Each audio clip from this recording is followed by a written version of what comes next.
આજરોજ મોરબી પીટી એ division police station ખાતે એ પ્રમાણે જાહેરાત કરવામાં આવી કે એક જ પરિવારના 3 સભ્યો જેમાં હરેશભાઈ, એના પત્ની અને એના દીકરો આ ત્રણે આપઘાત કરીને અને પોતાના ફ્લેટના અંદર એ મૃત હાલતમાં મળ્યા છે.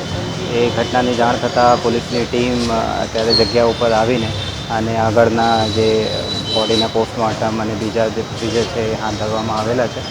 હાલ એમાં પ્રથમ દૃષ્ટિયા આ સમગ્ર જે બનાવ છે એ આપઘાતનો છે, સુસાઇડના બનાવ છે અને તેમ છતાં એમાં પોલીસ દ્વારા તમામ એંગલની હાલ તપાસ કરી રહેવામાં આવેલી છે. ચોક્કસ કારણ અત્યારે ના કહી શકીએ કે બનાવના કારણ શું હતા અને જે પ્રમાણે જાહેરાત થઈ છે અને પૂછપરછ દરમિયાન જે વસ્તુ સામે આવી છે કોઈ જાતના એના અંગત પ્રોબ્લેમ થઈ શકે એના કારણે આખી જે ફેમિલી છે આ પ્રમાણના એવા પગલાં ભર્યા છે.